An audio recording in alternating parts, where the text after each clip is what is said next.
Hi, everybody. Welcome to Paranormal Zone TV, a live broadcast. Thank you so much for joining us tonight. I'm so happy to see everybody in the chat room.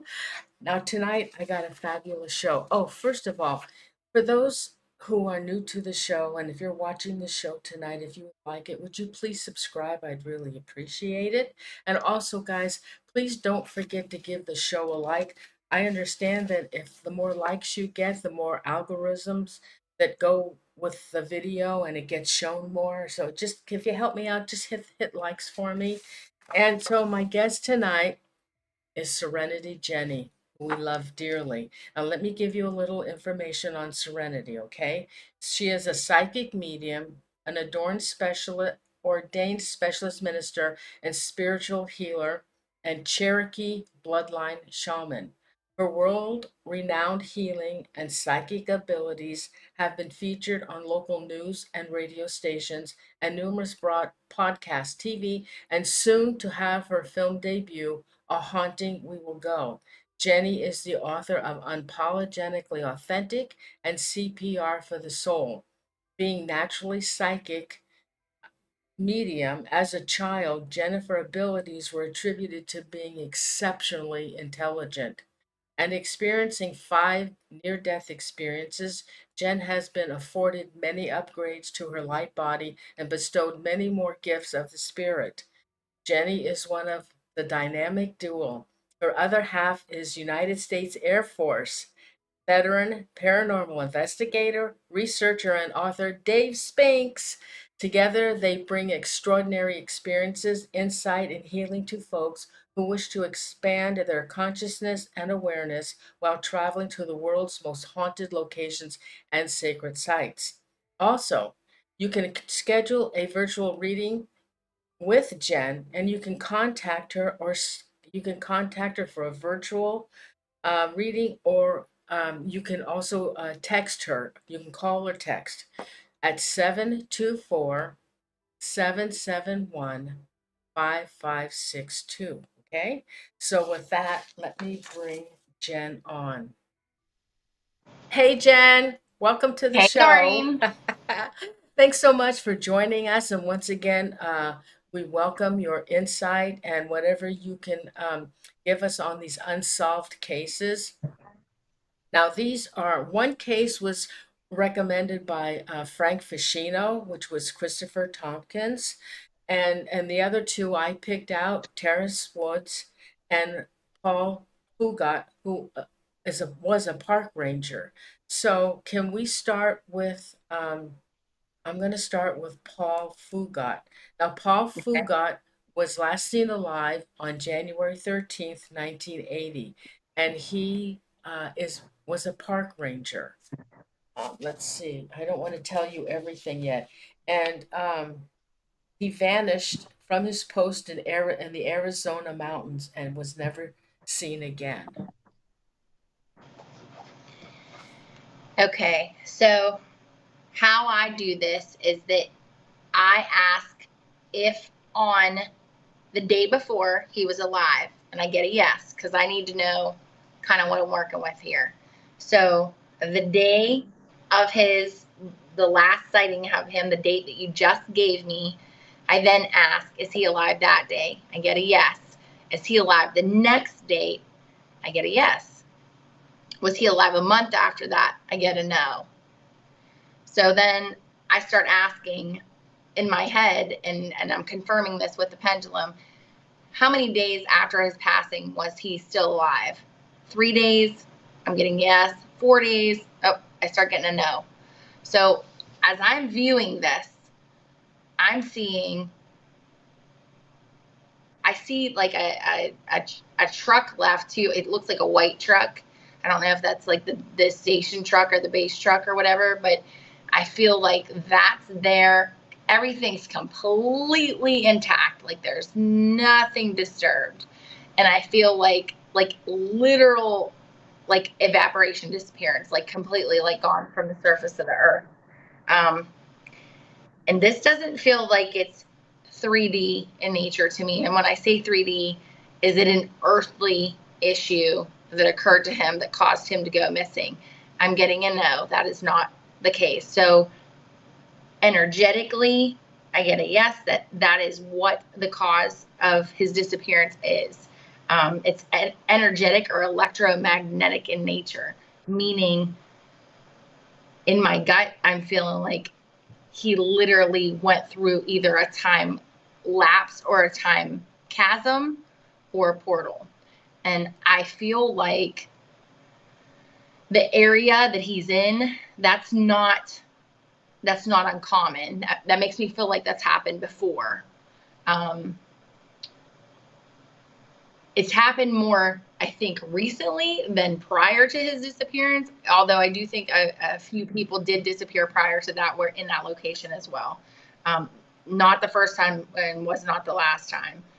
And I also ask if there's a body going to be located or recovered, and I get a no. Like, I do not feel like his body will be recovered. And I also feel like his spirits tried to come through several times to a female in his family. I feel that this was maybe significant other that he's come through to several times to try to let her know where he was spiritually, what happened to him. And I feel like maybe she had like several years where she had very vivid nightmares or dreams that she was talking to him, because I do feel like he did come through and try to tell her what happened to him. And I feel like there's a lot of this that is very unknown in this area at this time in the early 80s, but has now come to light more since, I would say, in the last 12, probably 10 to 12 years. And I don't know why, but I'm seeing a yellow, like a skinnier tablet, like the legal pads, but they're littler ones. And I feel like there was something written down on that tablet prior to his disappearance as well. Now, you can ask me questions. If you have anything that you want to know specifically, you can go ahead and ask me questions. Okay, so I guess now I can tell you there's not much on him. Okay. Just that the when National Park Service ranger vanishes from his post in Arizona mountains and never seen again, questions endure in the strange and controversial case of the National Park Service rangers when they go missing and they're never found. On January 13th, 1980, Paul Braxton Fugate, a park ranger, then 41, was working in the Monuments Visitor Center in southeastern Arizona. And at about 2 p.m. that day, he left the building to hike on a park trail and was never seen again. The ranger Fugat was wearing his green and gray Park Service uniform, including the official NPS arrowhead patch on his upper shirt sleeve and a gold-colored ranger badge pinned over his heart. He never returned. Searches in the area days, months, and years, and they still never discovered any sign of him. Paul disappeared in an area, though, linked to drug trafficking, linking to theories that he ran into the wrong group that day. I actually don't feel like he happened upon anything illegal. That doesn't feel like that's how he departed this plane. I feel like this is an area, I'm not sure if there's any other documented missing reports, but I would say very close to this area, like proximity wise, like within 65-mile radius, there's probably at least 4 to 6 other missing people in the last at least 20 years. I would have to Google, I would have to research that to prove it, unless one of your wonderful viewers want to do that to see if that's accurate. I mean, that's what I'm picking up though. And I don't know if that's even possible to put a circumference and see how many people go missing. I know that David Pilates, I'm pretty sure that that's his whole mission in his work. But it almost feels like this is more of an electromagnetic or a portal type thing than it is actually a harmful demise. Okay. Well, it's said that there are portals in the national forest. In that area? And no, in national forests, like Oh yeah. others, yeah. Yeah. I mean, yeah. Um, so he was just taking a hike and poof, he went into a portal. Um, I think that's probably more common than we realize. And now that we have the internet and basically all this information is at our fingertips and we can figure this stuff out, that's why we're becoming more enlightened and aware as a humanity, because much more of this information is coming to light and we're able to understand. Now that astrophysicists have proven there's 12 different dimensional realities that are accessible to us, and that's what we know about. I think there's more than that, but I'm not an astrophysicist and I'm not going to even attempt to try to say that I am or explain that. But from my vision and how I see things, there are many more levels, densities, and dimensions than we can even probably contemplate.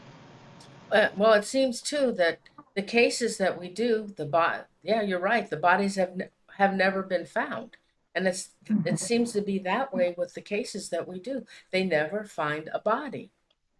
Right. And that is, I mean, somebody can probably use a wood chipper or pigs. I've heard a lot of things from working in law enforcement, right? Like I've heard lots and lots of things to ways to get rid of bodies. But when I ask spirit, I say, is this body going to be discovered? Yes or no? Is this going to be a recovery? Yes or no? I mean, I have like this checklist in my head now.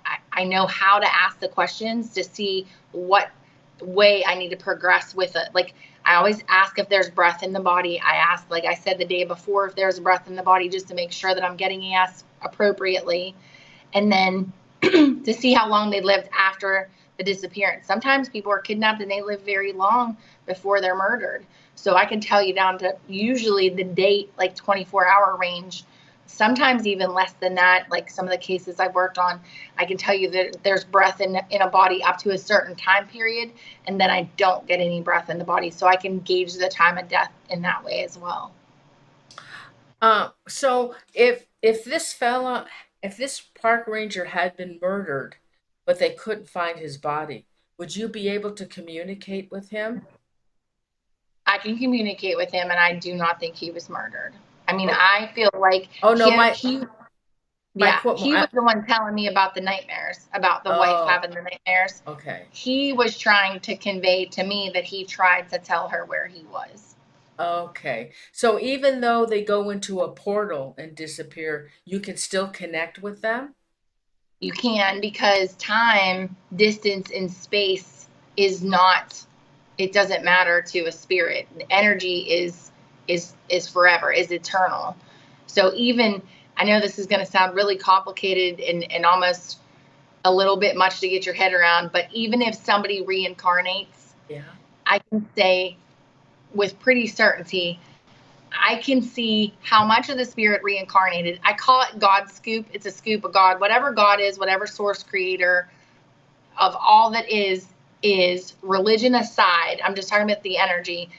I can see how much, like a pie graph of that spirit that has incarnated. Like a lot of times somebody will pass in a lineage, just to give you an example, like a grandmother or a great grandmother. And then pretty soon, in a very close proximity, we will see a birth in that lineage. And that birth, oftentimes, that spirit wants to help the lineage and will try to reincarnate to get whatever mission needs to be completed. It's very interesting, but you literally can recognize some of the mannerisms of the spirit that pass in the new baby. It's very wild. Okay. Lori Miller is asking an interesting question about a portal, and I think I know what she's now. He stepped into this portal while he was walking on the trail. Mm-hmm. Is that portal still there? If somebody else walked in that same spot that he did, would they also go into this portal, or does it open and close?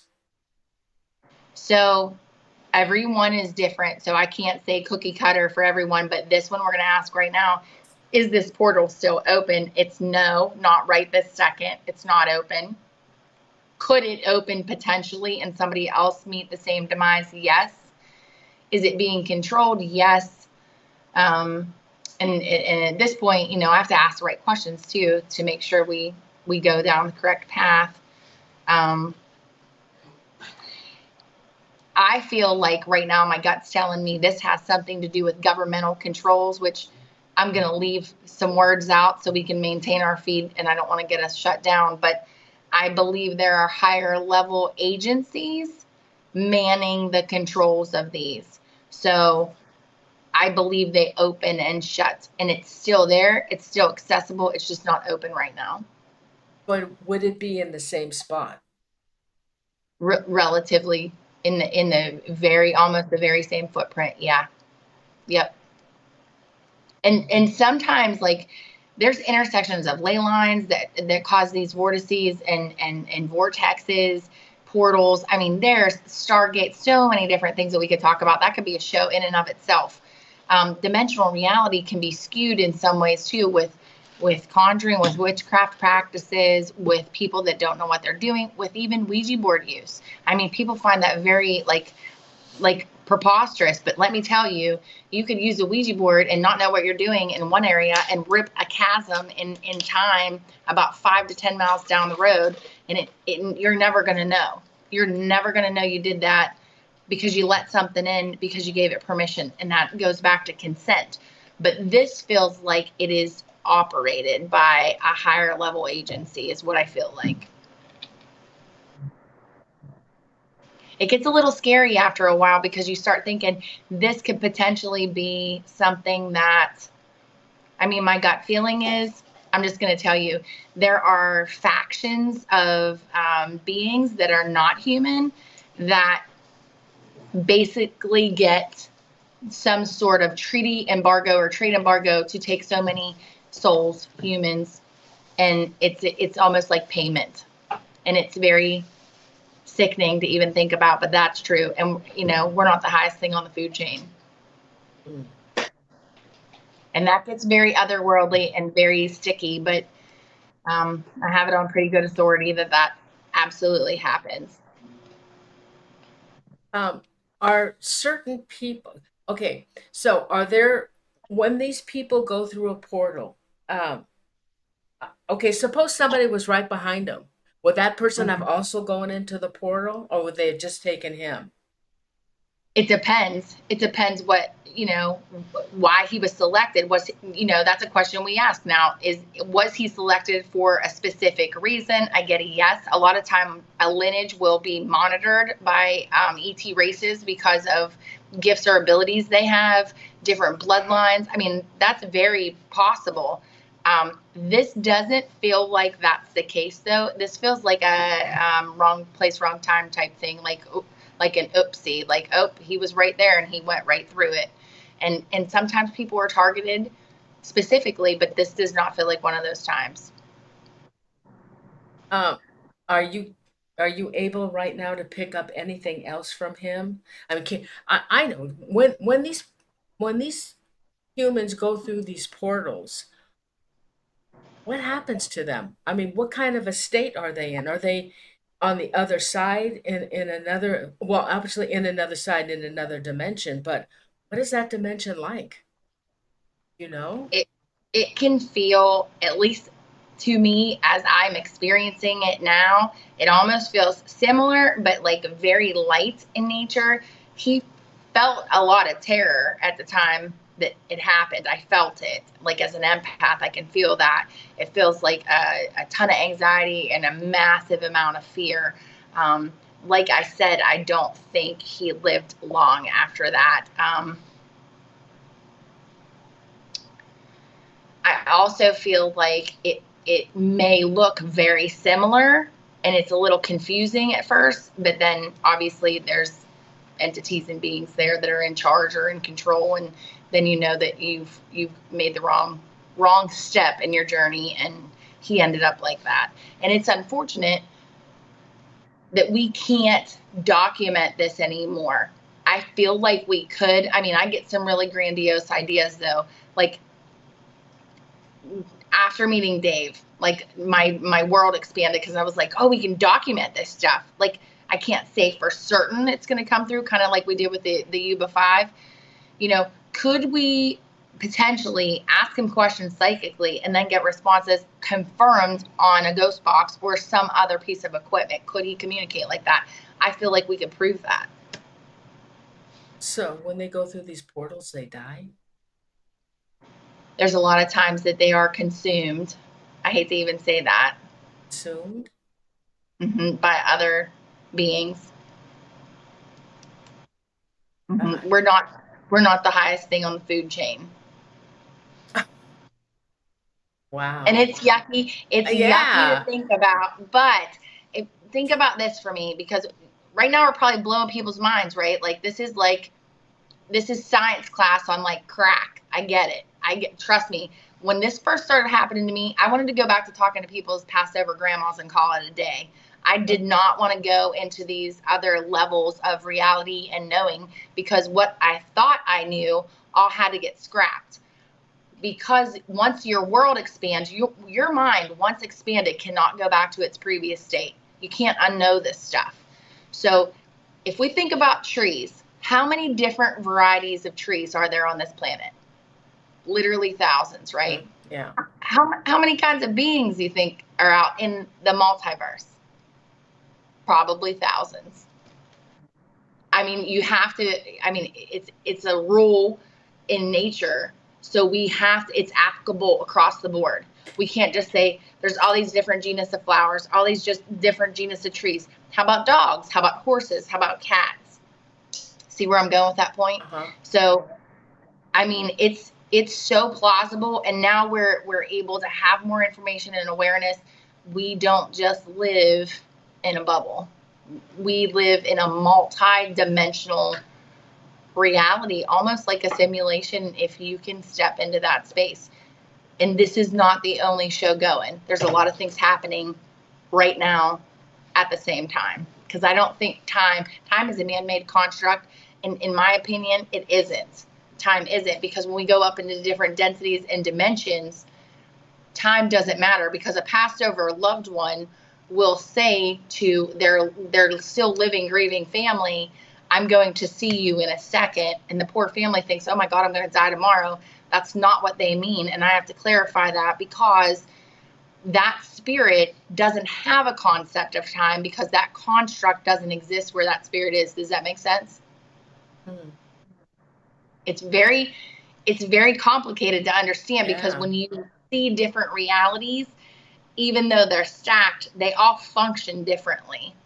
So what applies here on the earth plane, which is a 3D plane, doesn't necessarily apply the same way in like the 12th dimension. Wow. And like I said, this is astrophysics. This is not me saying this. I just happen to know about it because I used to see it like that. And I didn't know why I saw all these different, like if you took a cross-sectional view of like a layer cake, I used to see different spirits at different levels, and I didn't know why. And it was, through my meditation, through my practice, through talking with my guides, I was like, what are all these levels? Like, what is this? And I would get their levels of heaven, their dimensions, their densities. There's interdimensional, there's extra dimensional, there's interterrestrial, extraterrestrial. It's a little bit crazy to even think of, but when we have cases like this, you have to really go beyond what's known, like what's possible. Well, everything's possible, because if you go into a space where you want to contemplate what God, creator, source is, you're going to have to go in a completely expansive state, because it defies this little 8-pound meat sack. Sometimes it's not going to be able to process that. So once you go into that space where, okay, all of this is possible, and then there's more than that. This is just what we know about. And I believe a graduate student discovered that. It was a female graduate student that actually stumbled on that. I don't know what year it was exactly, but she actually made that discovery. Wow, that's really interesting. It is. It makes things a lot bigger for us now. We have to go beyond what we thought we knew. Well, you could sure come on the show and teach us a lot. Jen. We're gonna have to do Well, we're gonna have to do one of those shows. You're so absolutely. knowledgeable. All right, so let's do our next case. Okay. All right, so let me go to this one. All right, this one is Terrence Woods Jr. Uh, he was 27 when he went missing on October 5th, 2018. A young TV producer mysteriously vanishes while filming on the Gold Rush franchise in, for Discovery. And in the abandoned mines of Idaho County, Indiana, there remains not a shred of evidence about his whereabouts. So again, I'm gonna do the same process. This is what I do for everybody. You said he was last seen on 10/5/2018, correct? Yes. Okay, October 5th, 2018. Was there breath in his body the day before? Yes. There's breath in his body on 10/5. Yes. Time of disappearance 11 a.m., 12, 1 o'clock, 2 o'clock, 3 o'clock, 4 o'clock. I do not get breath in his body after 5 p.m. So he passed that day.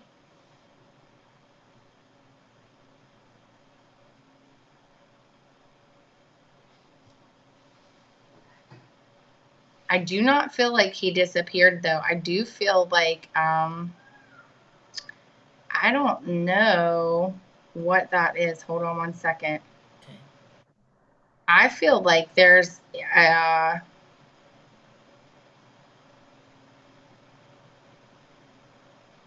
don't know about this area like geographically, but where I'm looking, it almost feels like he fell down through something. Like I feel like he went down into something. But I don't feel like he's going to be, there's no body to recover. Okay, down something. Like almost like a quicksand. That's what Really? that looks like to me. Yeah, it looks like it goes down into something long and skinny. Um,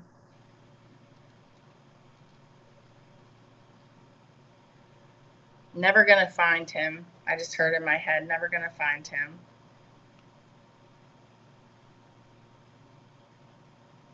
And I feel like the mode of his passing was suffocation. Ah, really? Mm-hmm. Mm-hmm. Like I feel like I'm suffocating. Because I'm trying to go into his energy field to see what happened to him.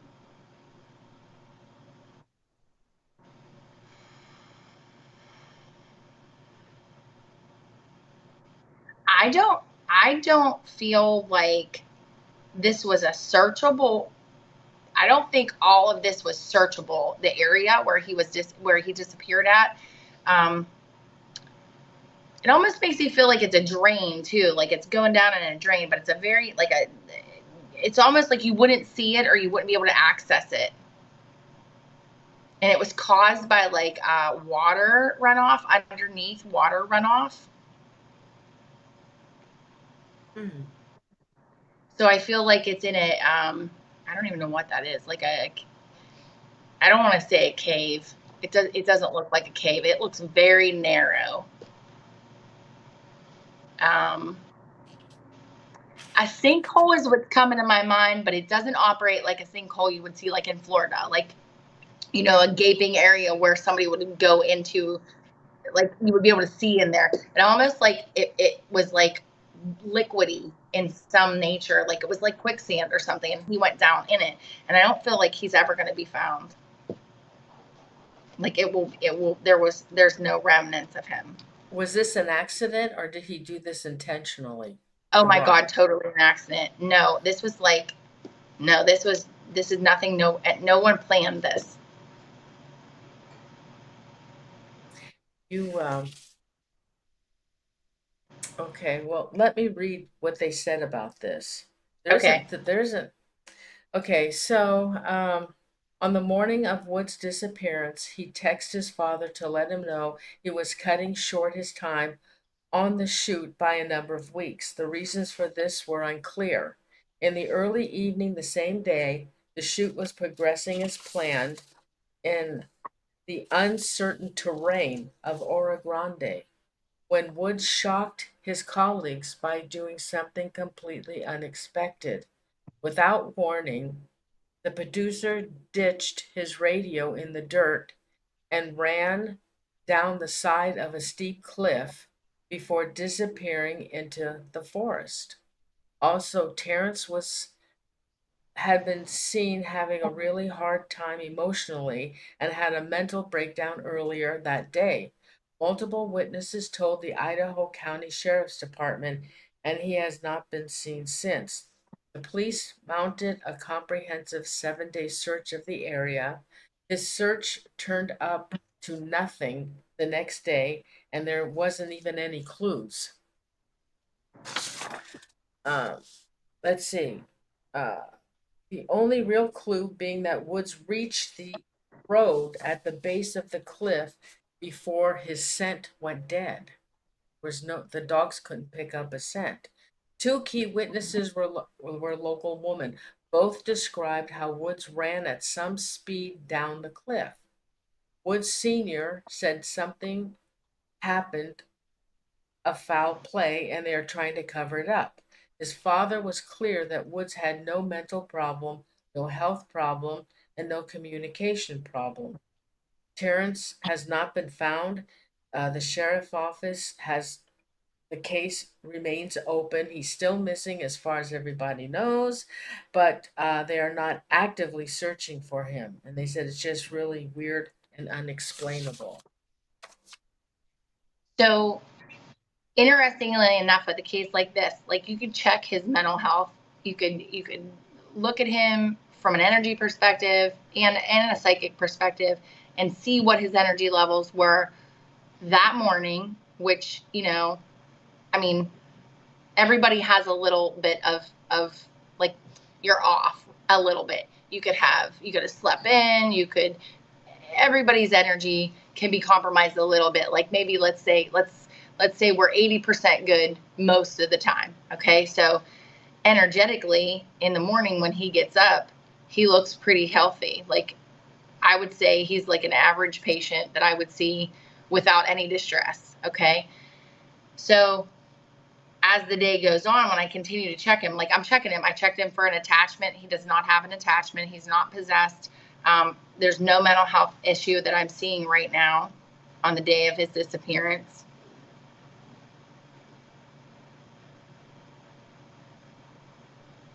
I do feel like he might have some, I would call that a subconscious suicidal ideation. I would say it's subconscious, almost like subconscious suicidal ideation would be sometimes like not wearing the seatbelt, driving at excessive speeds. I mean, eating things that aren't good for you. Like if something happened to him, like, oh, well, like, but a lot of men that we know do live on the edge like that because they have this invincibility fable, and he is young, but I don't feel like that was enough to disturb him mentally. There's a lot we can ascertain from this because I don't feel like he purposely did something to himself. I don't feel like there was foul play involved either, because when I ask, I get a no.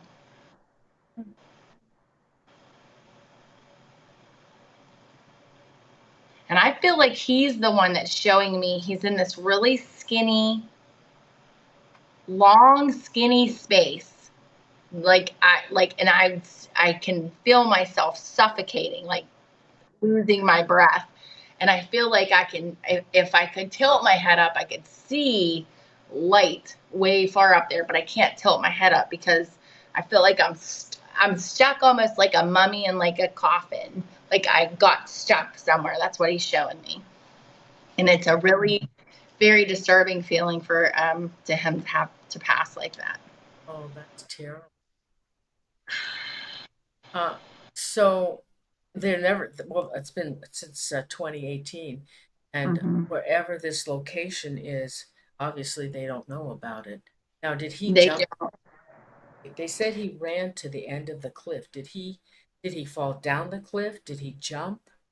I feel like he's like wedged somewhere, or like ground game. Like I said, it was like a swirly type of, it almost made me feel like a quicksand type of vacuum or something that would like suck you down. And it feels like I'm stuck in there. So, I mean, ground penetrating radar maybe in that area, or something like that, where they could look at like the side of that mountain.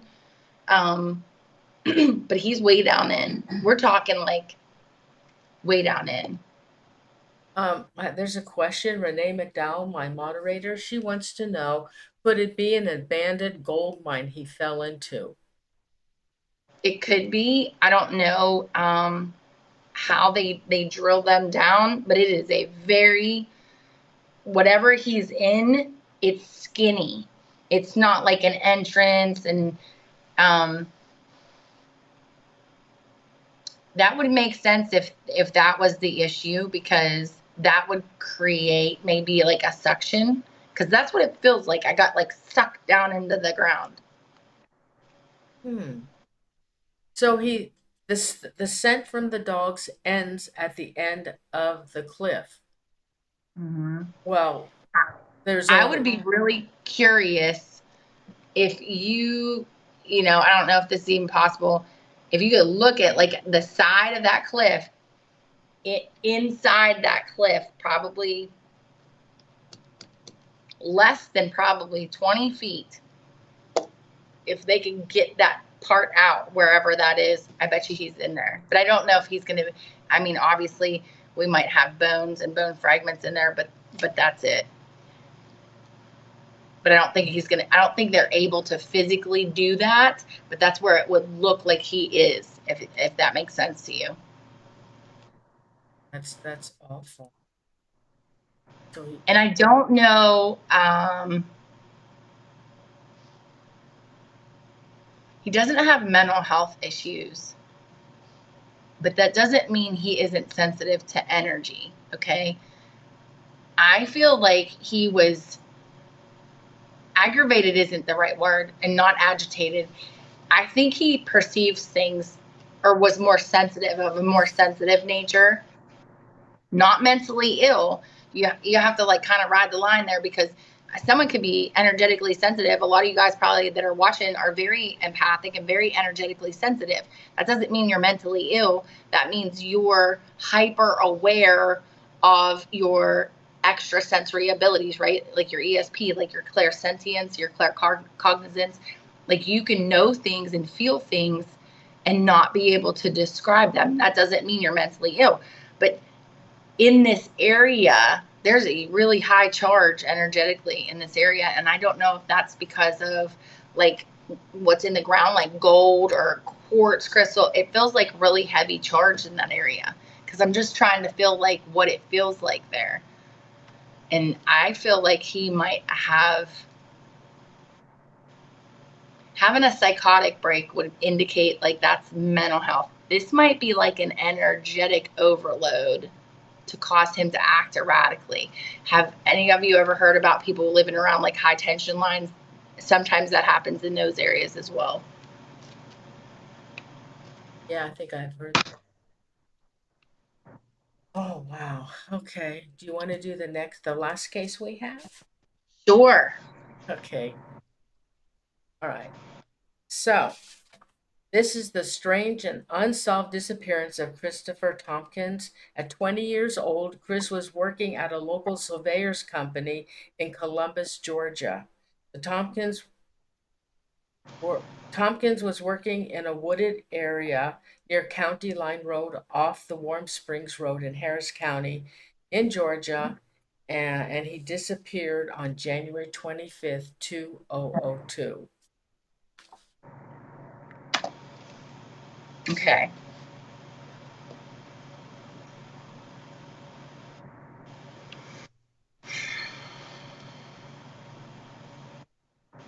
He feels like he also passed on that day. His body, that what I feel like his spirit is showing me right now, I don't even know how this is possible, but I'm going to describe it. It might be a little bit gory, but I feel like I also feel like he like vanished, like vanished, like the portal guy, almost like immediately. But I'm trying to think of how I want to describe this because it's going to sound really gross. I would say combustion on some level, or implosion. I don't think his body's ever going to be recovered either. There's nothing to know about him and his disappearance. This is not foul play. This almost makes me feel like and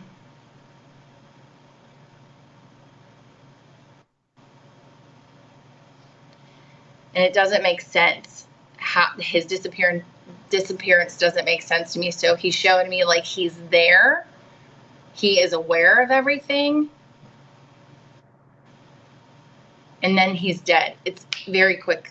It's very quick. It's almost, I keep hearing the word combustion. And I don't feel like he knew what happened to him at the time of his death. He has no awareness. I wouldn't say he's he's not angry. He is a stuck soul, though. I would say he's stuck right now because he's confused. He's like, how do you go from being here to dead and not? I'm like, well, what happened to you? He's like, I don't know. I just wasn't. His soul's real close to the earth, though. That makes me sad for him because I feel like he can't move forward. So I probably, as we're talking to him, I'm going to send him energy so he can lift off and go to the next level and get some healing energy, because I feel like he's returning almost like a haunting, right? Like returning to the same area repeatedly to get closure. This almost makes me feel like it's, like I said, portal-esque too, but he's like not able to convey to me what happened because he doesn't know. And I honestly feel like like a Mack truck, like that's how much force and pressure that I feel when I'm asking him. I'm like, well, show me what happened. And that's really not a good question to ask as a psychic, as an empath, because I don't want to experience that. But I'm trying to ascertain in other ways, and he can't show it to me because he doesn't know. So sometimes and like I said, this is going to sound super gory, and God bless this poor kid's family. Like, I can't imagine what that feels like, right? Not having closure, not understanding what happened to him. But it's like when blunt force trauma happens, a lot of times we see the body will get hit. The soul does not understand always what happens. So that's why we have a disembodied soul that is looking for closure or looking for the body, trying to figure out what happened. A lot of times it's not an exit point on their contract. It could be an accident. It could be foul play, things like that. So they're uncertain of what's happening. So that healing and that repair has to happen on that level so they can actually lift off and go to the next level and get the healing energy that they need, which sometimes can be done and sometimes it can't be done. Yeah, he disappeared at lunchtime, and the mother wasn't told until 4:30 that day. She's really upset. This is the case that Frank Fascino wanted us to talk about. He feels really bad for the family there because they're just distraught still. I'm sure. I'm certain of that. It would be horrible. And like I said, this kid's soul's trying to find some closure. So I'm like, when we get off, I'll do what I do to release a spirit from the earth plane that needs healing energy to move on to the next plane. Sometimes I know, sometimes I don't know. Sometimes he knows, sometimes he's not going to know. Maybe he doesn't get closure or processing until he reintegrates with source. A lot of times we do see that there's like this life review and or contractual review, our soul path contract, what we're doing here, why we're here, and what we need to accomplish. So I feel like having that closure and really understanding what has happened to him. Well, this is a strange one. Do you want me to tell you now what happened? Go ahead. Go Because ahead. this is weird. Okay, so after their lunch break, the four men went back to work, and they were working in the woods, and they worked in a line. And Mm-hmm. uh, they were working in a line, each about 50 feet from each other. And Chris and one of his co-workers were chatting until stopped his co-worker stopped to work on something, and when he turned around, Chris wasn't there. Mm-hmm. Although they didn't find Chris, they did find things that belonged to him, and I have a picture of it. Uh, I which I created at the barbed wire fence in the area where they were surveying. There was change on the ground found. There was a snag of his pants that Chris had on, which is a pair of navy blue Dickies. And I showed him what they had, and from where else that I read, it was a piece of cloth that was Mm-hmm. like ripped off of his jeans, and it was hanging on the barbed wire. And one of the Timberland boots that he was wearing at the time was found also hanging on the barbed wire, just one boot, and his toolbox was there on the ground by the fence. The Harris County Sheriff Mike Jolie said they took this case very seriously and did everything by the book, searching in ponds nearby using cadaver dogs. With limited resources, the Georgia Bureau of Investigations took over the case, leading them to find, and they found the other shoe. Uh, Hold on. Okay, and they found the other shoe in the woods on July 20 and on July 2002, and he disappeared. What was it, 20? Oh yeah.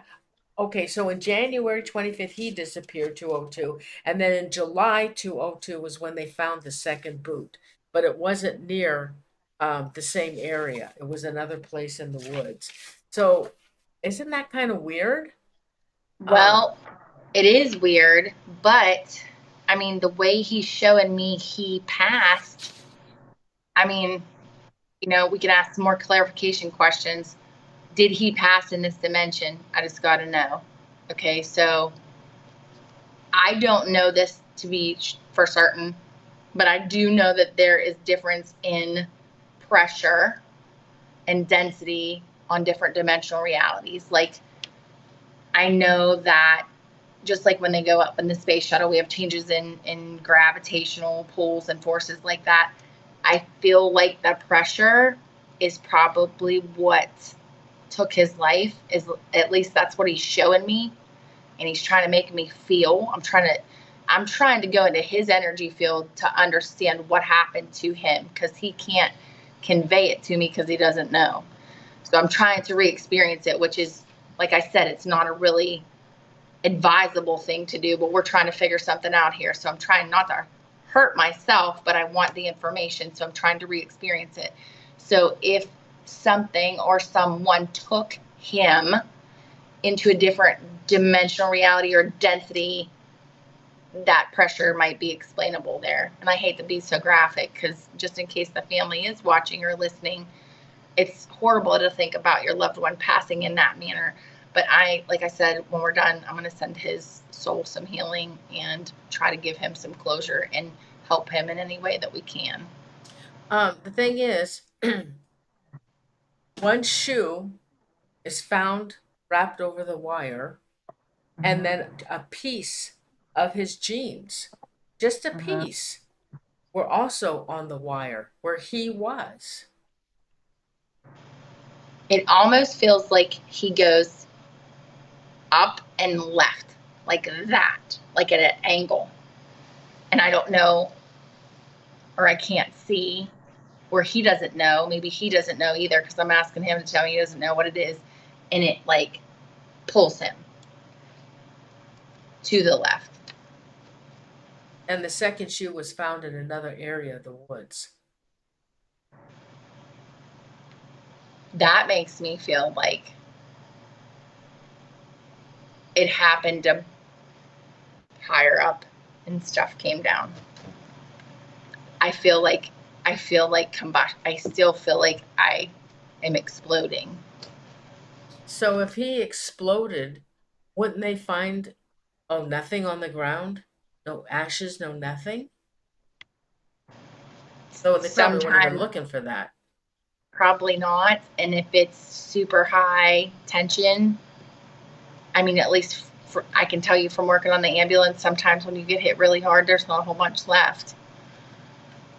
Oh, And it's really sad because there's no closure for the family either. So, no. I mean, at Shanksville, when we had that happen, I treated so many people that said they couldn't put anything in their pockets bigger than a dime from the whole plane. So that just goes to show you something when it explodes or it combusts teeny tiny pieces. And I mean, if they were looking for that, maybe they'd find that, but I'm thinking it's going to be across a very vast area. But it still doesn't explain what did that to him. We can say how it happened, and I can see that, and I can feel that, and I can understand that from him, but I don't think he knows what occurred to cause that. God. And sometimes, like, we're asking questions that may never have answers. Like, we're going to into play, like, we're pushing limits here, because, and which we should be doing. We should be doing this because we need to ask these questions. These families need answers. And a lot of times, my police departments that I work with, I'm their dirty secret. So they come to me and they say, this is a cold case. This doesn't make sense. What the heck is this? Like, is this possible? And a lot of times we're finding out now there's a whole bunch more explanations that nobody really even thought of because we didn't ask the right questions. So so your other cases with the local police department, you found this to be true with some of your cases?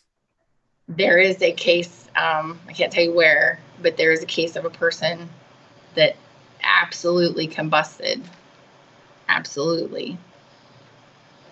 And there was a little bit of evidence left, and they don't know what happened. There's no explanation as to why it occurred. So, I mean, there are some theories out there, but they're just theories and they can't be proved. But we do have to entertain the possibility of something extraterrestrial, supernatural, paranormal. This stuff happens. I mean, if you'd have told me when I was teaching at the college and I was lecturing on the brain and we're talking about, neurobiology, that I would believe that I'm actually talking about this stuff right now, I'd probably say you're a liar.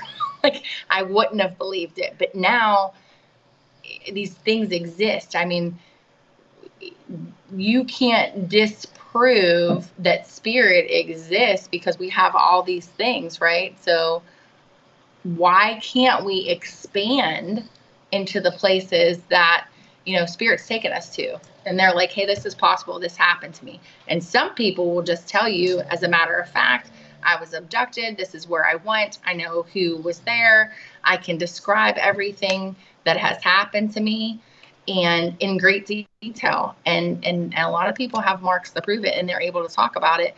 But then there are some people that lose their lives. And I will tell you this too. I have counseled as a therapist, as a psychic, as a healer, a lot of people that have, we're just going to call them experiencers. We'll just blanket it across the board. So whether it's paranormal, supernatural, extraterrestrial, extra dimensional, there's a lot more stuff that's going on out there that meets the eye. And I'm the very non-traditional therapist, right? So when they come and they say, I saw a creature, I have been abducted, I have multiple experiences with beings that are not from this planet. Sometimes people are mentally ill. That is true. That has to be ruled out. Once they're proven mentally stable, emotionally stable, there's no drug use involved. I mean, it's such a rigorous evaluation. It's almost, it takes hours. But once it's determined that they're credible, they're healthy, they're sane, then we have to go into spaces of other possibilities. And they exist. Wow. Usually I'm waiting for you to say somebody was murdered or taken or I something. know. Well, that's what I thought we were going to do today too. I'm like, okay, check mark. Like you just never know. And some of the cases, I remember one case I worked, I can't give you too many details, but the dude's sandals, I saw the sandals in the vision, and that's what solved the case. And it's really funny, but that is exactly, and it was just one little teeny tiny piece, and it was along the lines of a murder, we'll just say, and because I can't give you case details, but that was one little piece that I saw, and I'm like, I saw this, and this, and the sandals look like this, and I think they have a marking on them. I described it, and guess what? That was exactly what they needed to solve that case. Wow. Silly stuff that you see. As a psychic too, like I'm always like accuracy, multiple chunks of information that can be validated, right? Sometimes it's this, because I think as a human, right, I need to look for this, and this. And then that's what we're going to solve that case with.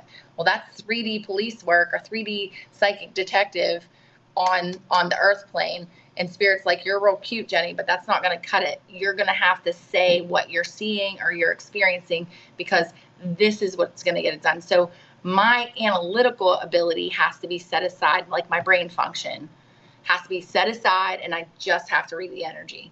I just have to talk to the spirit, because I can't analyze it while I'm getting it, because that will skew the actual information. It's kind of difficult sometimes, to be honest with you. Oh, Jen, you're so intelligent. My God. You're so Thanks, smart. Noreen. Oh my God. I love listening to you. This is fun for me though. This is like, I want people to push limits. I want people to expand beyond boundaries that we've been given. We've been lied to a lot. I don't want to swear or anything, but it's like we're like mushrooms. We're kept in the dark. We're fed bullcrap, right? So we have to ask questions that are really hard questions. We're getting some disclosure now. We're getting some more information than we did have. But there are agencies that govern us that do not want us to have this information. And it's very unfortunate. We have to fight this hard to get it. But, we are many. We are many. And together, it's like a gestalt. We are greater than the sum of our parts. And I get very excited about that, because as humanity evolves and ascends energetically, we're starting to step into our own divine essence and truth. And that is exciting and empowering to me. And we're working on behalf of all these spirits who have lost their lives. Like, we're honoring them by not settling for status quo. Like, that's not okay anymore. We have to ask the questions. Okay, hold on for a minute. Okay, so we're finished with Christopher. There's nothing more that you can say. Go back. You and me.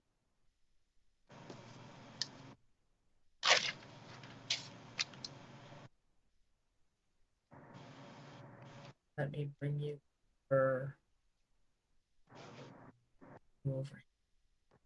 I changed the position. I have to tell you though, I do have to tell you, I think he wore a chain. Oh God, wait a minute. You can't say anything. Okay, I just took it off because I wanted to keep it together. No, go ahead. All right, go ahead. I Oh, just felt like he said, don't stop talking about me. Talk about that chain, because I wanted my mom to have it. And it looks like it's like there's a little pendant on it. we don't know that. Well, if he combusted, wouldn't that have come off of him? It probably did. I would hope, I would hope that maybe she would know what we were talking about, but I would hope that would be able to find its way back to her, but I bet it probably won't. But he's talking about it, so maybe if she does hear this and she does know that he wore that, like, he did want her to have that. But it's a Evidently. defining piece of his jewelry. It's almost like I don't want to say it's a perfect diamond shape, but it's like a shield of some sort. It's gold. The chain is not super thick. I'm trying to see what's on it. I can see the shape of it, but I don't know what's on it. I don't know what's on it. It's gold. Oh, okay. I didn't find any pictures with him with anything around his neck. There Okay. isn't much on Christopher at all, and I think the mother too was upset because there wasn't really any much publicity on his disappearance. That's sad. As a mother, I definitely can understand her being upset about that. Oh And yes, here's the sad part, though, too, working for our police department, and I worked for a third class city, so a smaller city. I did work for several different 911 centers. It's scary and disgusting how many people go missing and their case does not get any attention.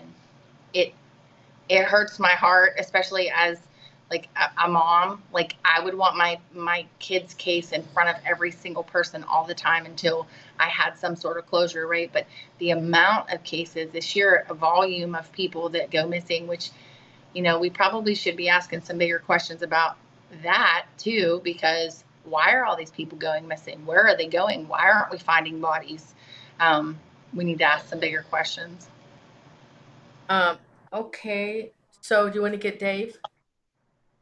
Dave, can you come here? Come on over.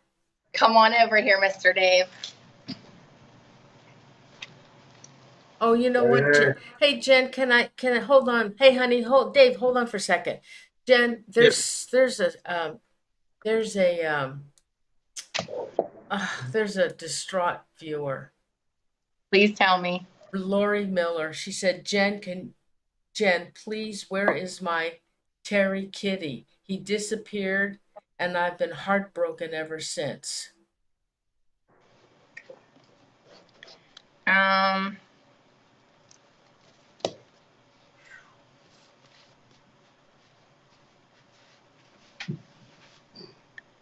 don't think the kitty is still with us physically, so I'm very sorry. Um, this has been a little while that he's been missing, yes? Um,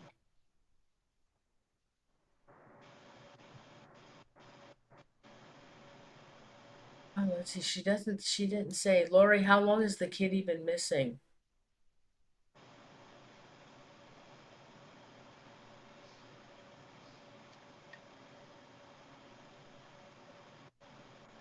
Lori, how long has the kitty been missing? If she's not on there, Noreen, you can tell her she can text me. We can set up a session for her. Uh, end of last month. I'm really sorry. Lori, I'm sorry too, honey. I know how that's horrible. That We is just will, horrible. it's a big part of your heart, and we will definitely send you a lot of love and healing and Reiki energy to help with that. But I feel like that little fur baby is on the other side of the rainbow bridge. Will the little kitty come to her? He can. Uh, you know, the grief sometimes will push the connection away, but if you just, allow yourself to be in the space to receive, go to sleep at night, you want to stay really hydrated. I know that sounds silly, but you're more receptive when you're hydrated. So drink more water when you go to bed. Set an intention that you would like that little baby to come to you during your sleep time. And 9 times out of 10, you probably will have some sort of dream about that animal or actually have a more lucid visitation. So you just want to keep track, and you should have a dream journal beside your bed, because a lot of times when your feet hit the ground, your brain goes back into beta frequency and you'll dump the dream. You'll lose the dream. That's why people forget their dreams so much, because your brain switches frequencies. So while you're in that state, while you're in that hypnagogic state, just write down as much as you can remember. She It will wants help. she wants to know, was it a coyote?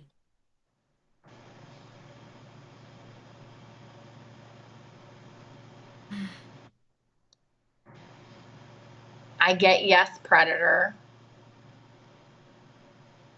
I get yes, predator. Yes. It feels like it was really quick though. It feels like it was a very quick passing. It's that little baby didn't suffer. And the spirit of an animal and spirits of humans pass in the same way. So like Harvard did a study that the body changes weight 21 to 26 grams during the time of death. There's a little video on YouTube. Somebody caught a little mouse in a mouse trap, and I know animal lovers don't like to hear this, but that little mouse's life has enabled me to teach so many people about the soul's trajectory.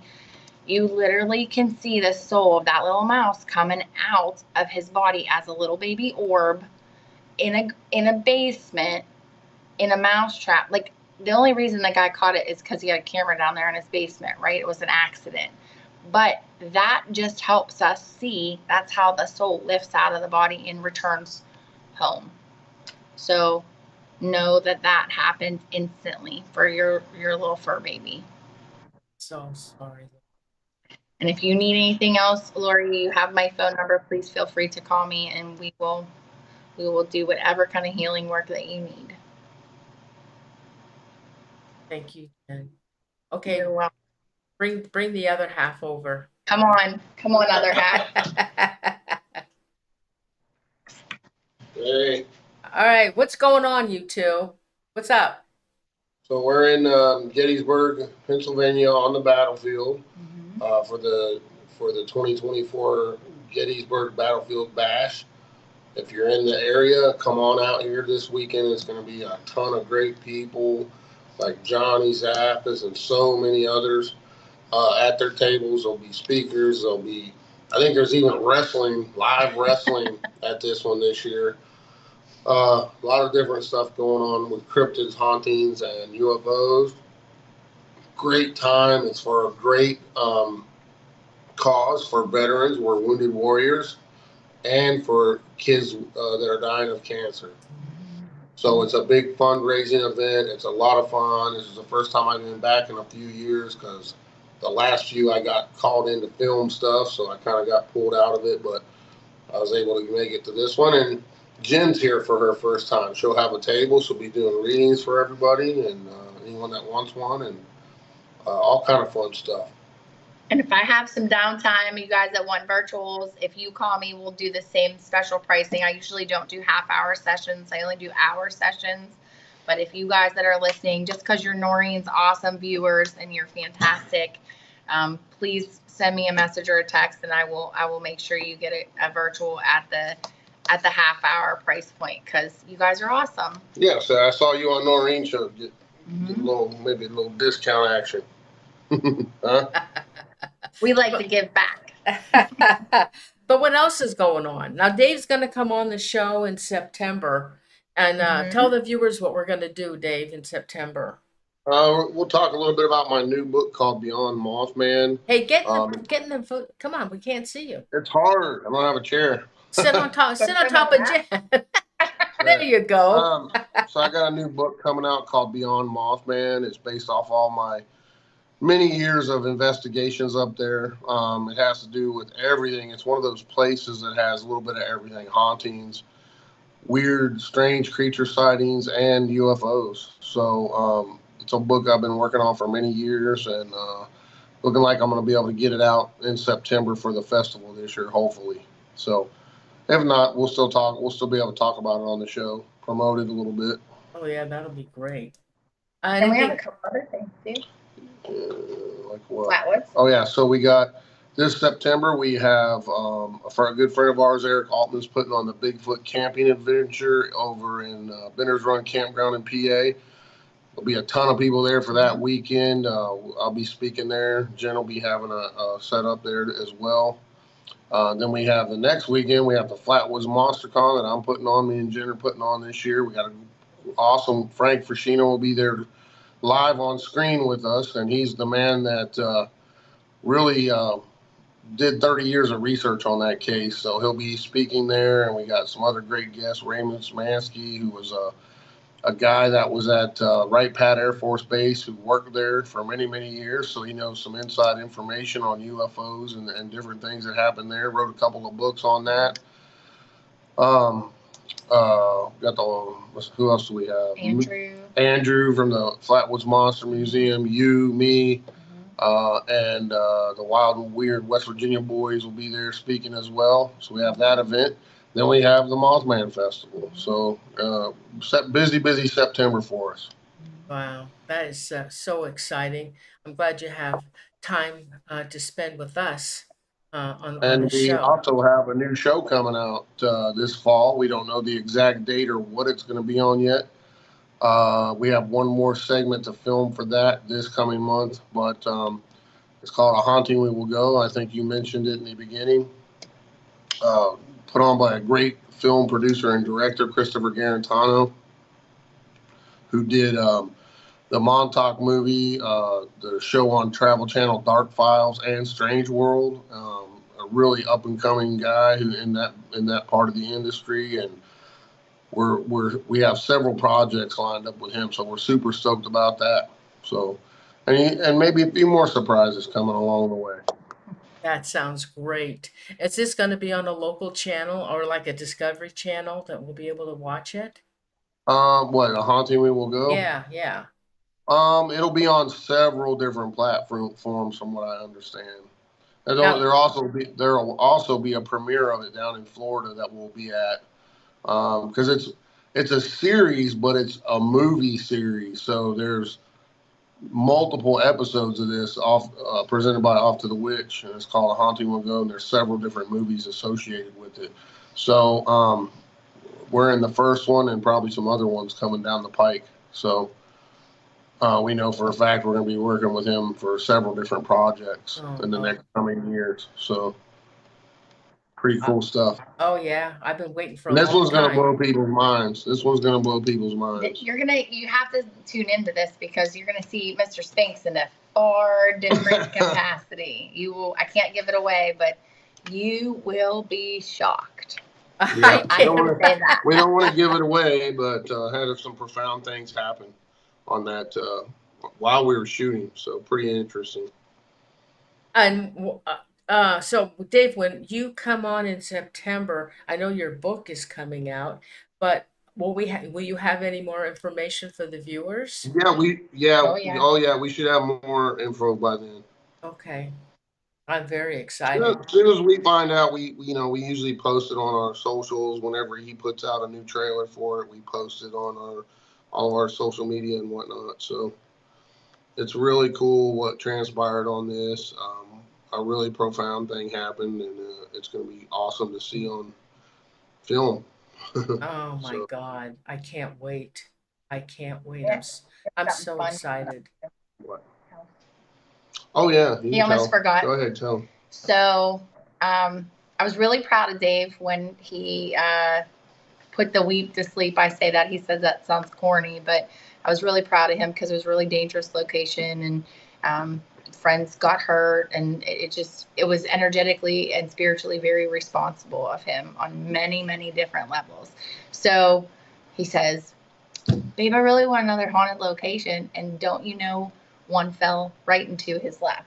Yep. So now we have an additional location that he's going to do a really cool project at, and we're going to create a lot of awareness for veteran suicide awareness and prevention too. Mm-hmm. In addition to that project, we're going to do a lot more charity stuff. Yeah, we're going to do we talked about it too. We want to do a live episode on your show when we get it up and running. On my show? On my show? You'll get an exclusive. Oh my God. Thank you. I'm excited. We love you. We'll set it up and we'll do some ghost box inside the location and everything. So tell the viewers the Willows Weep is no longer standing. What anything happened while that was taken down? Oh my gosh. Many things. Well, we did one last week-long investigation in there, 3 or 4 days worth of investigating in there before I tore it down, and one of the crazy things, I don't want to give too much away because we filmed all this, and so there will definitely be. Oh yeah. But Okay. I'll just tell you this: the guy that I sold the property to, he was taking stuff out of the house, stuff that we tried to salvage wood wise and stuff for him, and there was a Ouija board hidden behind the cabinets of the kitchen the entire time, with the planchette touching it. So it was there for who knows how long. And I searched all over that house, couldn't find anything. So it was behind the cabinets, he said, in the kitchen. So somebody at some point hit, and I think the date on the Ouija board was 98. So it could have been in there since 98. Connected Through the house. And if someone used it in the house, that means it was open and left open because the planchette was still touching it the whole time.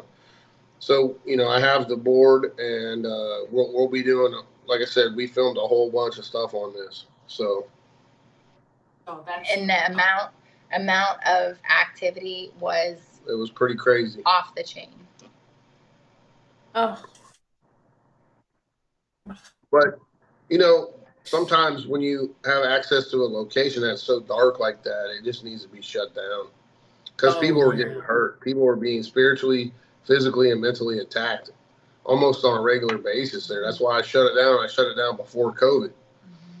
So a lot of haters out there were accusing me, oh, it's just about the money. I said, well, if it was about the money, it would still be open. Right. It's not about the money.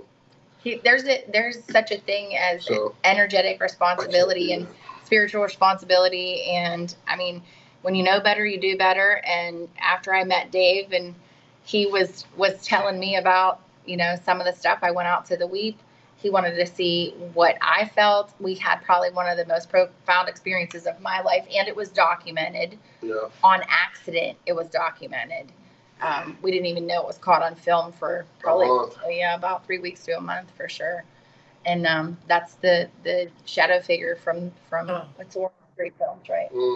On YouTube, you can see it. It's the actual shadow figure, and it followed us home. Yeah, it followed you home, that shadow? Yeah, we have a whole bunch of all that's going to be put out in the next book, and we have a documentary that we're doing. And like I said too, there right now, I mean, anything could happen with this, but there's a mainstream Conjuring-esque movie being made based off my first book of that house. So we're just waiting to see. It's a long process, takes a long time. So if it happens, it happens. If it don't, we're still going to put out the documentary about all that stuff. A viewer wants to know. Oh my God, I lost the name here. They want to know: was the portal closed? It has been at the Weep. Yeah. Oh yeah. Yes. It's been closed, blessed, and the womb of the tree has even been healed. Lots of shamanism. A lot of divine blessings from local tribes. Yeah. A lot of energy work and we healing. got the local tribe involved, and they said we were doing the right thing, and they gave us their blessing and all that. So a lot, we did a lot there. So the only thing that I've just been driving me crazy is why it was built in that shape. Who knows? I know it was built. Well, I know what the center part of it was for. It was definitely to funnel energy in and out. I mean, there's no doubt about it. And there was Mason symbology all throughout that house. There's no other reason for it to have 4 doorways with triangles over each door, all pointing to the center of the house. And I had a 33rd degree Mason verify that was Mason symbology all over that house. So really. Yeah, but they couldn't. They did a record search. They couldn't find anything. If it was used as some type of temple or church or whatever for the Masons. But at the same time, if it was that secret, then it would have never been known anyway. And then some of the records from the county were destroyed in a fire or a flood or something way back. They told me, so they didn't have all the records on it. So. Who knows what happens? And we ran into that with other haunted locations that I've spent vast amounts of time. It always seems like a big chunk of records comes up missing, mysteriously, and you know what's going on with that. So, you know. So, did you ask the Mason also about the shape of the house? Did you ask him? Was there Well, some? it's not that it's that uncommon, but for a house to be built like that is pretty uncommon. I I mean, know. there's a lot of churches that are built in that shape because they, you know, it's a cross and whatnot. But I had a guy that's been in the insurance business for over 40 something years. Said he's literally been in thousands and thousands of houses and never seen one that was that exact in the shape of a cross. You know, so I don't know. You know. I'm so glad you're rid of that house. Me too. Oh God. Well, I can't wait to see Well, you the. know, I was attacked both ways for tearing it down, for not tearing it down, for various other reasons, from former family members of some of the people who died in the house many years ago, and you know, it was just that was a lot of negativity to own that place that was geared towards me in many different aspects. So, And can I add too that the amount of respect and integrity that Dave had shown throughout that entire time was so mind blowing because of what he did for the said family members that passed in the location, unbeknownst to the family, and they continued to print things about him that were incorrect, flat out lie, and ran his name into the dirt. So when the documentary comes out and when the book comes out, it will tell the truth, and maybe they'll have some things to be thankful for because he handled it really well, and I'm very proud of him. Dave is always the best. Very professional. Um, and I imagine. So, what are you doing, Dave, on this weekend? And what kind of a lecture are you going to give? actually, we're doing panels. Like, I'm doing a cryptid panel for different cryptids and Bigfoot and stuff this weekend. Not doing any speaking this other than the panel. So there'll be, you know, a bunch of us up there on the stage, and then they ask random questions to us, and we answer them. Oh, that's awesome. You and Jen are my two very top favorite. You guys are just, I'm absolutely amazing. Dave, I could just sit back, just put you on the show, man. I don't have to say anything to you. Just let you talk. I mean, you just have so much to say. Nobody has to ask you any questions. You just know your topic and you just go at it. And Jen, you are one of the most intelligent persons I've ever come across. And with the paranormal, because we all love the paranormal, I mean, we love listening to you. I mean, the Aw. viewers want to, when you talk, they want to hear more and more. And maybe someday we just get on the screen, the a show, and just let you talk, and all the knowledge that you have it's just unbelievable. I mean, you are Maybe we'll just just so do a awesome. question and answer session just for them and see what kind of questions they have, and maybe like just like an open forum. Yeah, we can do that. Bring your half over there. Bring the other half over on it too. Okay, he's Absolutely. We're a dynamic duo. you absolutely are, and I'm so happy you guys are together. I just, oh my God, because I get you both. I love it. Okay, guys, is there anything else you want to share to the viewers? I think that's it. I'll tell them about. I will tell you, I changed my website name to www.davespinkspi.com now. I shortened it from Paranormal Investigator to pi.com. Oh, good. So if you guys are in the area, you know, just looking on the website, you'll see where I'm appearing at. If you're close by, come on down and say hi, you know, get some books and selfies and whatever, you know. We love to see people that enjoy what we talk about, especially live, and hear your stories and accounts. And if we can help you with something, we always try. So if you're anywhere near us where we're going to be appearing at all over the country, just please stop by and say hi, you know. Absolutely. I wish I did live. Gosh, I wish I lived near you, Dave. Oh my Well, God. well, we need to have Oh. a in-person live show with you, Norene. That's on my bucket list. So. Hey, I We gotta. may, we may be going to Washington State next year. I might be on the West Coast for a show out there. The ladies getting it put together now, so we'll know. I'll know pretty soon for next year. Okay. And all your viewers, we have a cruise we're doing next September. Everybody is welcome. Everybody. We are doing an unexplained cruise with Norwegian. It's going to be September 25th, right? Yeah. So September 25th for 7 days, 2025. You can do to reserve your space. I think it's like $100 or $125, and Yeah. you can make payments on it. You don't even have to pay for it all right Yeah, now. you have more than a year to pay it off. So, And then- And, So many different speakers too. where are you going? Where's the cruise taking you? well, we're leaving from New York City, Port of New York City, and we're going up the coast and all the way to stops along the way. There's several different stops, and we'll repost the flyer for it on our social media. We haven't posted in a while, but we're going all the way up to Nova Scotia, and we're going to do some trips, off the boat to investigate.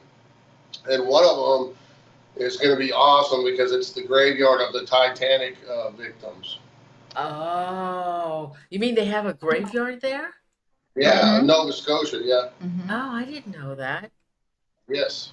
Oh, If you're a Titanic fan, yeah. this is a chance for you to do some paranormal stuff with Titanic victims.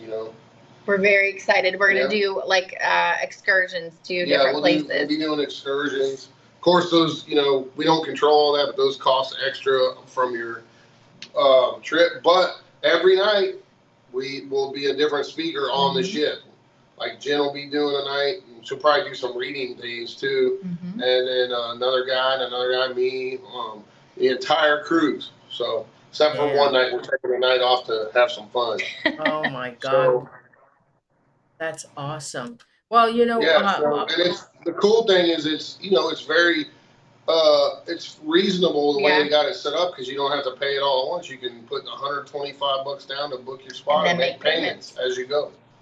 That's awesome. Well, post on let me have that stuff and I'll post on on the Facebook page. Okay. For everybody to see. Okay. Yeah, it's gonna be a lot of fun. Well, and then too, when are you doing this? September 25. Next year. Next September. All right. Well, you got plenty of time to book your spot and put your $125 down and make payments on it. Sounds great. Here it is. Listen to that, viewers. You can make payments. That sounds awesome. I think we've already sold like 25 tickets or something. I think we're closer. Wow. I don't even know. 40, Jen said. I don't even know if she keeps up with. A lot of our Reiki practitioner family from the Synergy Network is attending, so it's going to be a good time. Oh my God, what fun! Well, I'm so happy and excited for you too. You just are my two favorite people, and I'm so happy. Dave, my buddy, I've known you for God, I don't know, all my life, I think. That's what it seems like.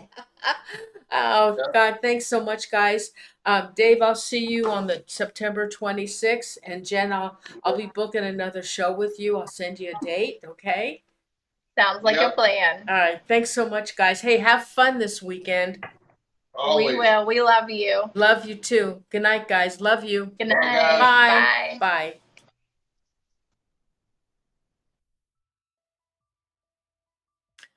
Bye. Okay. So I hope you enjoyed the show. Let me do. Oh, come on. Hold on. That was really great. I love Jen and Dave. Dave and I have been buddies for years.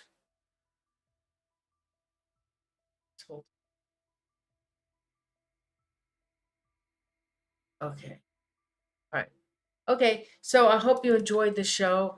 I just can't believe all three of those cases.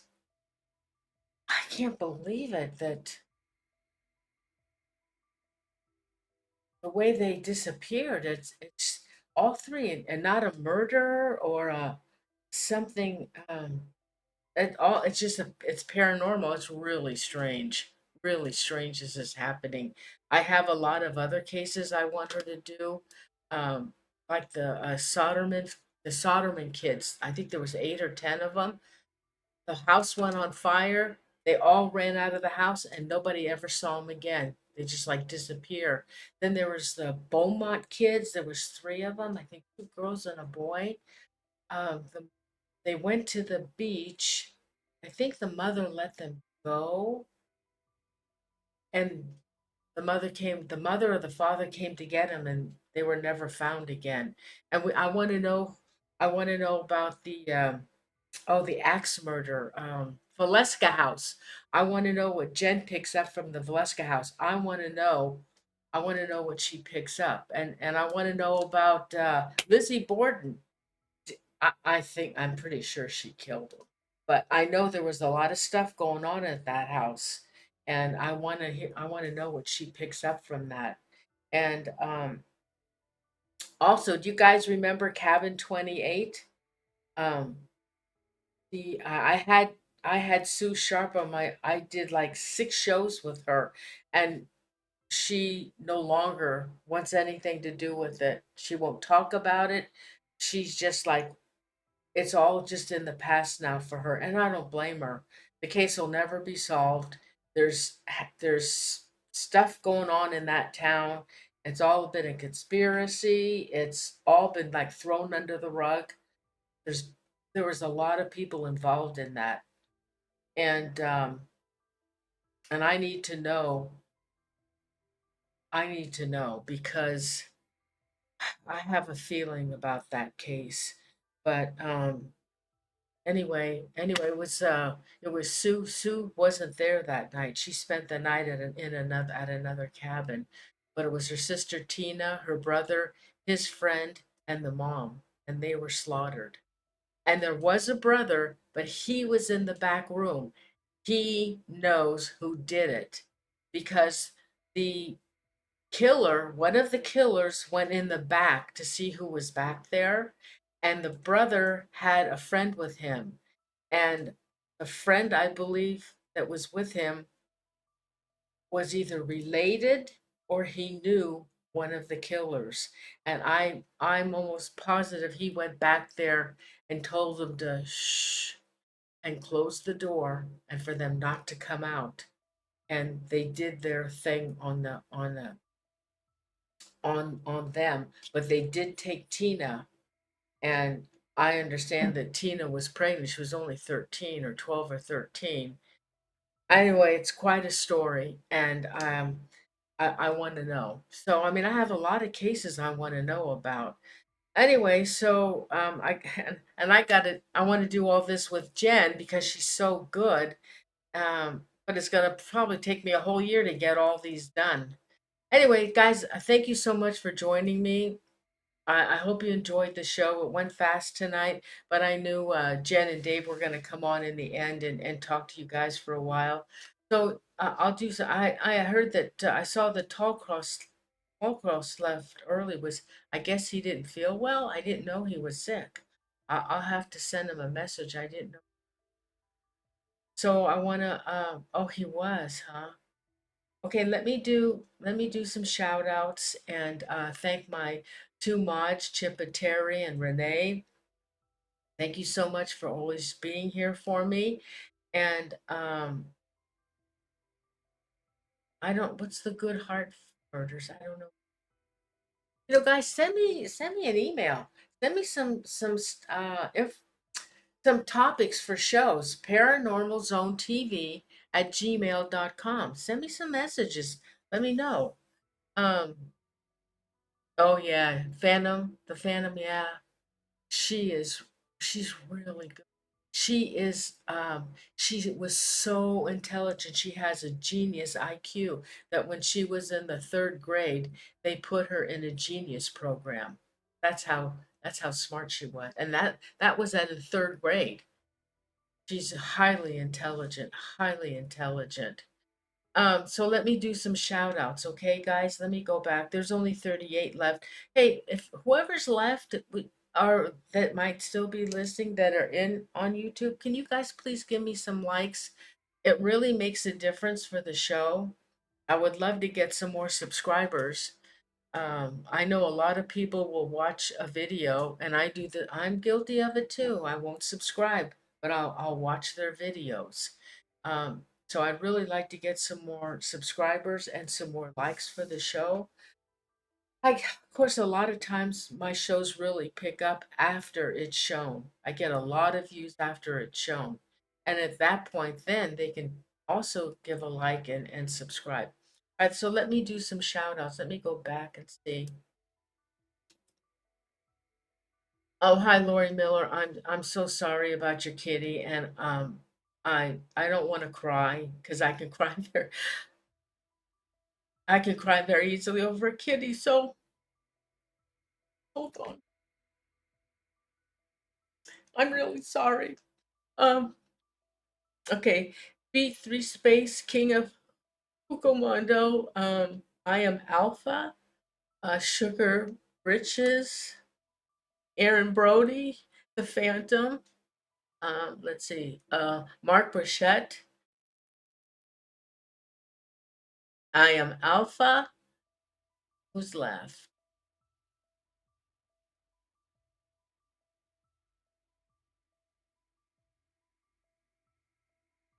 Sky Wonderly, and of course Tollcross left. Anybody else want to shout out that might still be in the room?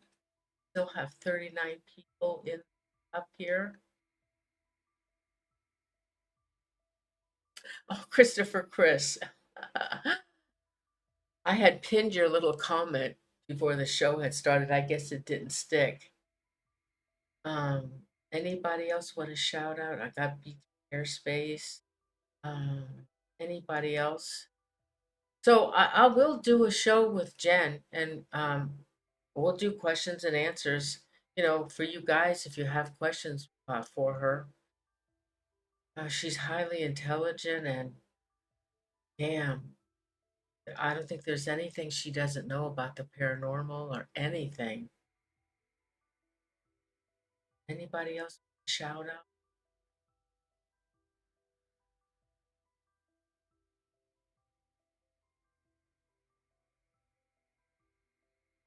Oh, Charlene Wise. Anybody else? Let's see.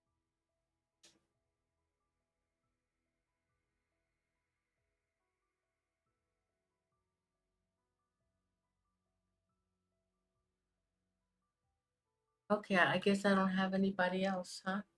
All right, guys. I love you so much, and thank you so much for always joining me. You have no idea how much I appreciate you. And I, and like I said, send me some emails, and if you have any suggestions for a show, I just have to find, um, um, you know, a guest for it. Uh, okay,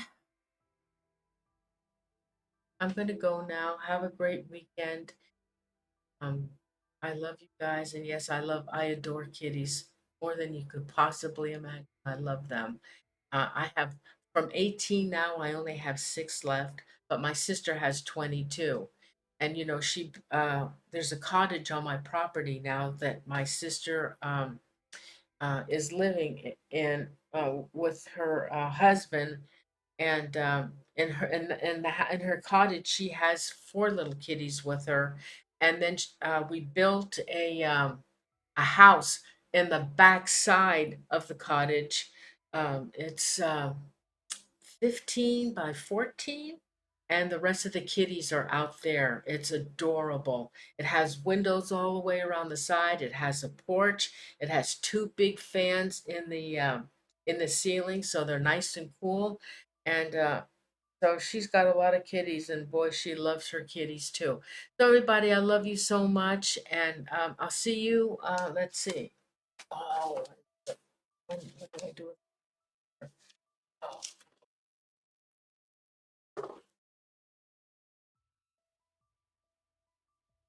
oh yeah, I've got a show on the 8th, and I can't.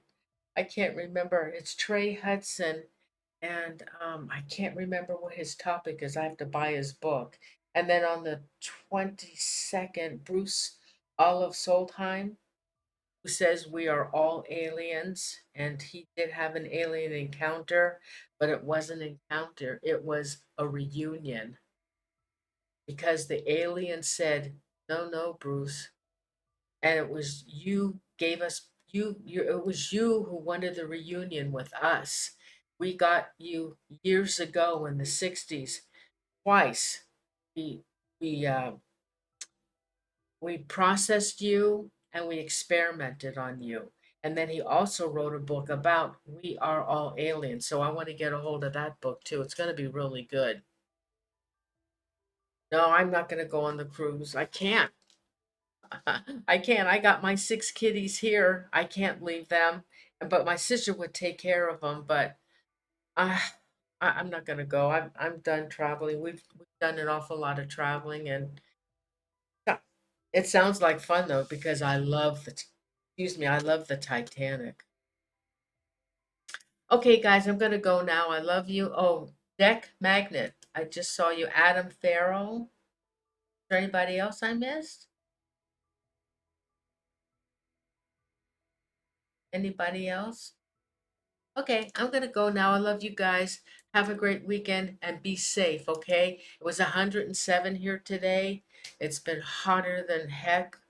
It's really been hot here. Stay safe and stay cool and love you guys. Good night, everybody. I love you. Good night.